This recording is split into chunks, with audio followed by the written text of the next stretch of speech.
And I see so much that women be like, I want a man who gonna tell me to sit down. I want a man who, I used to think I wanted that. I don't.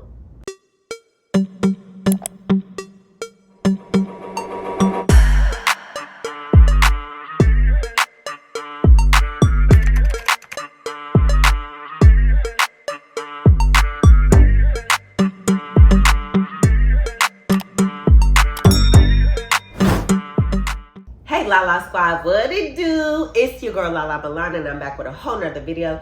Today's about to be super cute, fun, and honest. Okay? Why? Because basically I'm going to tell y'all exactly as the title says how my father affected my dating life. Okay?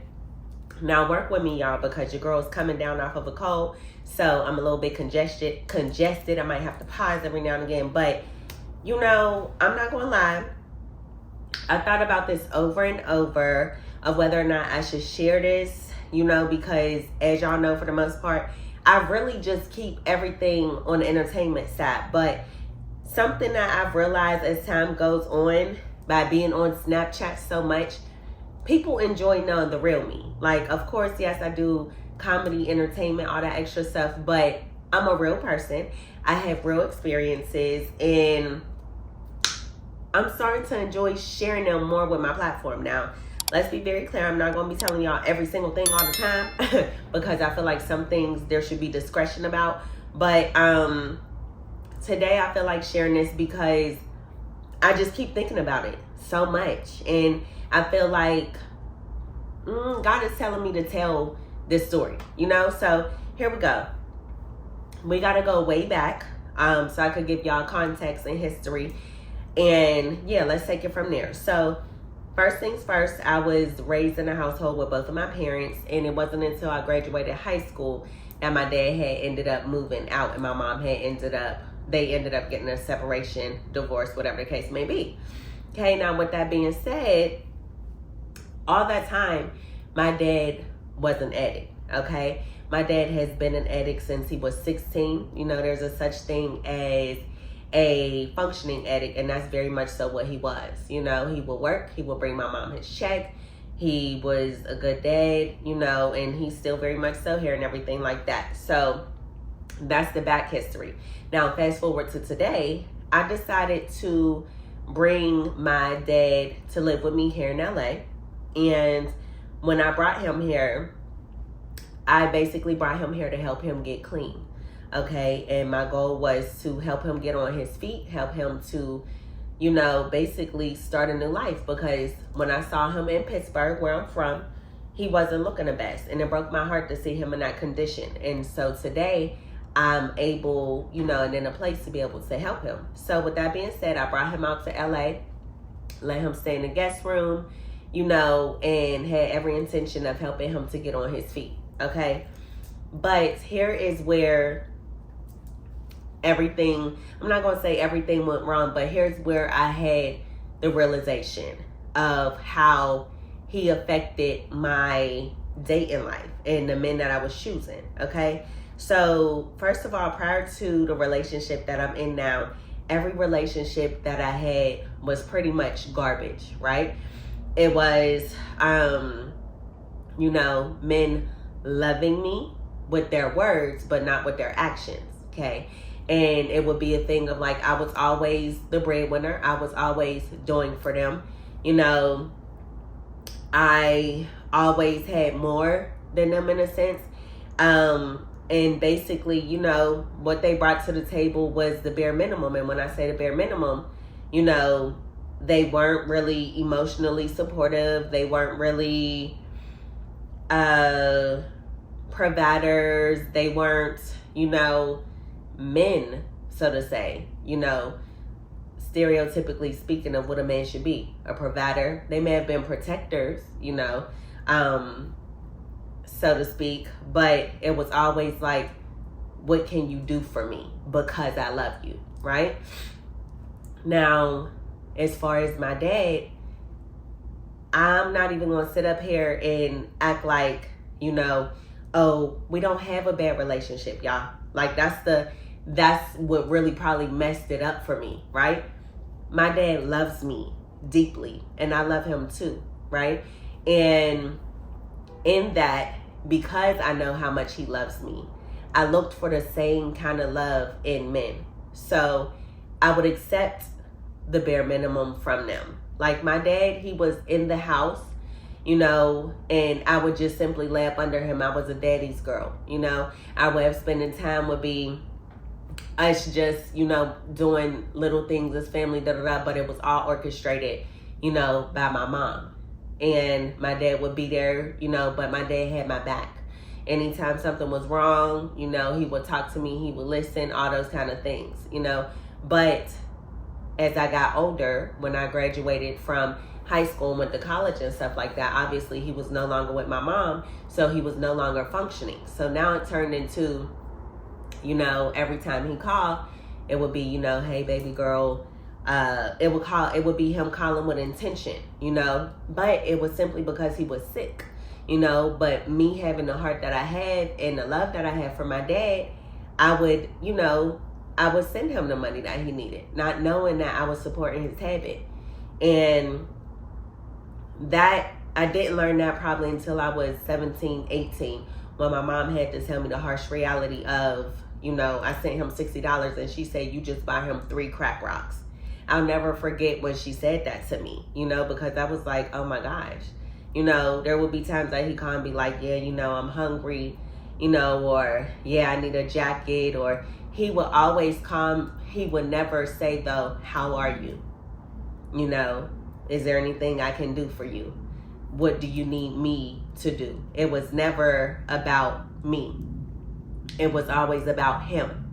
Okay, so I say that to say, I brought him to LA, and the harsh reality of him being the same exact person, even though he was clean with me, you know, not doing drugs, living with me for those 8 months, was still difficult to handle. That it's still about just him.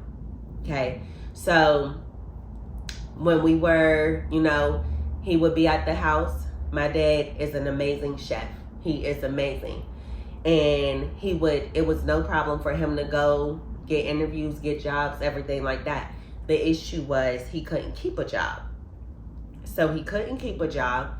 Anytime he would lose a job, or anytime that he would quit a job, it was always somebody else's fault. My dad never took accountability, you know. My dad stayed with me for 8 months. He didn't pay any rent. I didn't have him to pay any bills. I didn't have him to do anything, because in my mind, you don't have to, Dad. Like, save your money, you know? And so that's what he did, and I thought that that was helping. But as time went on, every time he would lose a job, in between time, you know, it became a thing of him needing money. Now, mind you, I'm already providing everything in the house. Granted, the bills are already going to be paid regardless. But, you know, the extra things, you know, Ubers to the interviews, all those extra kind of things. And it was never like, you know, don't worry about it, I'll go ahead and pay for this, I'll pay for that. Now, what I can say, in full transparency, he was getting food stamps. And listen, if y'all got food stamps, go ahead and let me get some too, for real, because food is high. But I made him, you know, I helped him to apply for all of the benefits that he could get, so that way I wouldn't have to pay for anything, because I don't want to have to take care of a grown man, you know. But literally that time that he spent in my home, I'm watching him every day just sit back and relax when he's not at work, just watching TV. And I would say, Dad, what are you doing today? You know, and if he didn't have an interview, it'd be like, oh, I'm just chilling. I don't know about y'all, but I'm a busy person. And anybody who's under my roof, if I'm busy, you gotta be busy, or else it's gonna drive me crazy, especially if you're not contributing. Now, if you was paying my rent, adding to bills or something like that, and I came home and you was chilling all the time, okay, cool, because something is getting done. But lack of productivity is annoying to me, But how does this coincide with the type of men that I was dating? Okay. Because my dad raised me, and because I seen how he was, I literally tried and thought I never want to be with somebody like this, right? In a sense of, I don't want to have to take his check from him and pay the bills. I don't want to have to, do certain things. But in the other sense, I was like, I want a man who loves me like my dad. I want a man who I know cares about me. I want a man who's going to protect me.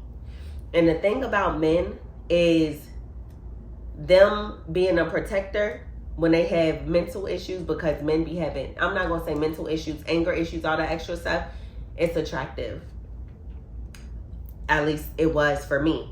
And I see so much that women be like, I want a man who's going to tell me to sit down. I want a man who, I used to think I wanted that. I don't. I'm good on that. I want a man who respects me. I have a man that respects me. That's one. Two, because I was always taking care of my dad, I thought that it wasn't a problem if I took care of a man. And when I say take care of a man, I'm saying I didn't think that it would be a problem for me to, be buying the food, cooking the food, doing certain things, going above and beyond. It wasn't a problem if a man made less than me, as long as he loved me.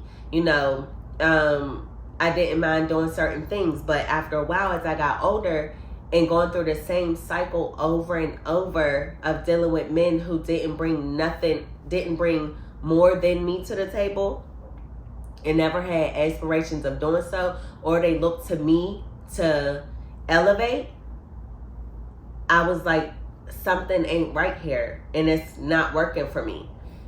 But I kept wondering, like, where is this coming from? Like, why do I not see the signs in the beginning? Why am I accepting of this? Because that was the kind of love that I was used to from my father. That was the kind of love that I was used to from my father, And because I know that his heart is pure and that he really does love me, he just, he had an addiction. I accepted it even when people didn't have an addiction. Like certain things, it would, mind you, men that I dated, they weren't even men.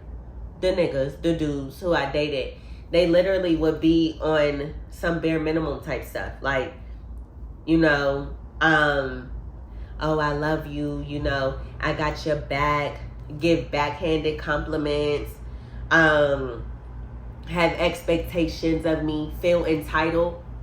My dad feels entitled. He felt entitled in staying with me because I'm his daughter and because I'm successful. He didn't think that I would tell him, Dad, I love you, you have to go, because I would never do that. Men never thought that I would say, this ain't working for me, unless it got bad or something. And for the longest time, I really didn't, because I was really trying to sort all of that stuff out. But after my last situation, that ended probably like a year and a half prior to me having my dad come. And the interesting thing is, I had been figured that out, when I had broke up with my last situation. Like, it was insane. But the crazy thing is, my dad didn't like his ways based off what I would tell him. And then my ex didn't like his ways. And when I looked at it, I was like, y'all are similar to one another. And when I actually drawed it out and mapped it out, it disgusted me, because as much as an adult, I would never want to date somebody like my father. Our whole life was in love with somebody that was like my dad. And it didn't hit me completely until I moved him in with me and I saw certain things. Now, obviously the dynamic when you dating somebody versus you know, somebody being your parent is completely different, but the characteristics that are similar was insane. The sense of entitlement because I'm your girl. The sense of entitlement because I'm your daughter. My dad thought he was supposed to stay with me, you know, and I just take care of everything because I can. My ex thought I was supposed to buy him a car because he was with me for my whole career.